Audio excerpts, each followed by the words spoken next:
Posta elektronikoa erabiltzerako garaian oso beharrezkoa da gutxieneko orden bat mantentzea. Bideo honen bitartez, etiketen bidez, orden hori nola mantendu eta bilaketa aukeren bitartez, lehenagoko mezu elektronikoak nola aurkitu erakutsiko dugu.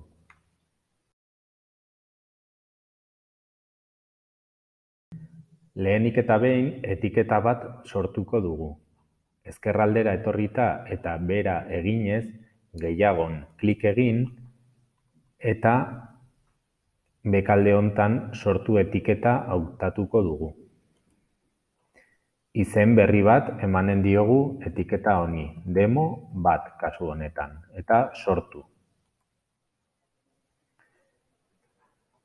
Sortu da demo bat etiketa mezua jasotzen dut, eta hemen egiaztatzen dut hala dela, sortu dela.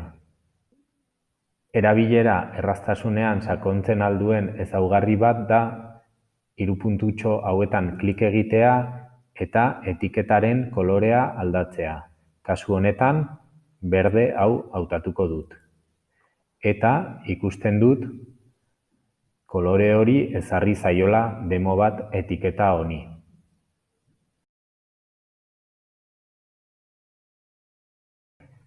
Etiketen bitartez, mezuak sailkatu ahal izanen ditugu.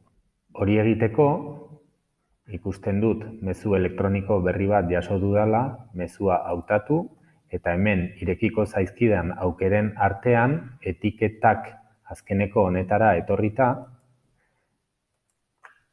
oraintxe sortu dudan etiketa hautatuko dut, eta aplikatu eginen diot. Horrek hemen demo bat berdez agerraraztea ekarri du, eta gainera, honera etorriko banintz, demo bat ikusten dut, mezu hori bertan gorde egin dela. Nolabait, mezu elektroniko jakin batzuen gordailu edo karpeta bat da etiketa bat.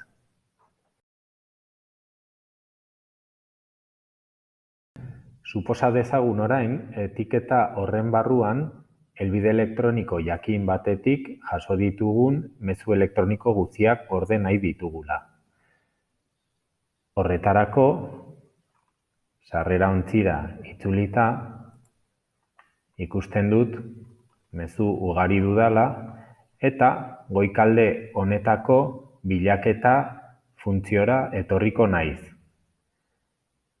Berako gezian klik eginda, hemen zenbait bilaketa irizpide erakusten zaizkit.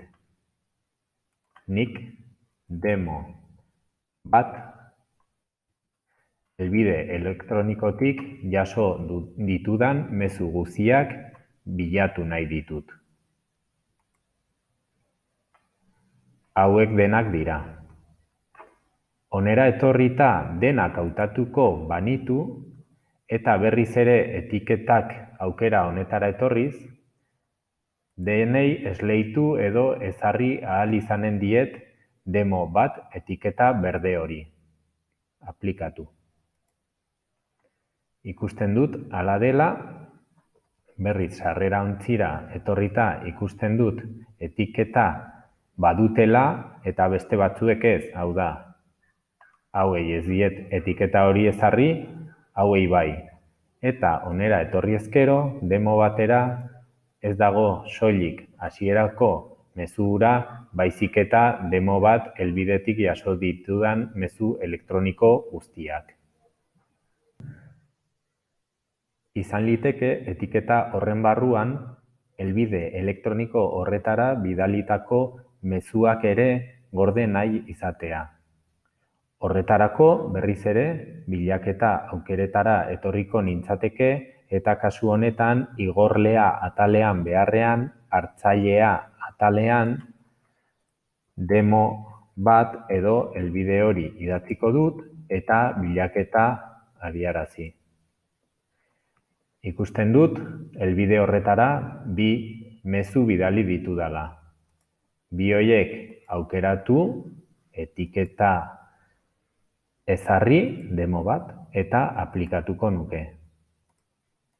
Ikusten dut hala izan dela eta egiaztatuko dut demo bat etiketara etorri, eta orain ez daude soilik jasotako mezuak, baizik eta bidalitakoak ere.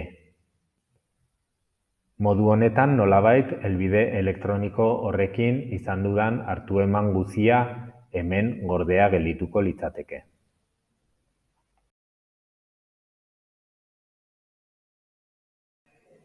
Badira bilaketa irizpide gehiago ere. Honera etorrita, ikusten dut igorletik eta hartzailetik ez ezik, gaiaren arabera, hitzen arabera edo data tarteen arabera ere bila dezakedala. Adibidez, txostena hitza duten mezu elektronikoak bila nitzake, edo ebaluazioa hitza dutenak edo ikasle jakin baten izena, adibidez. Edo data tarte jakin batean jaso ditudanak, azkeneko astean, adibidez. Gobierno de Navarra. Nafarroako gobernua.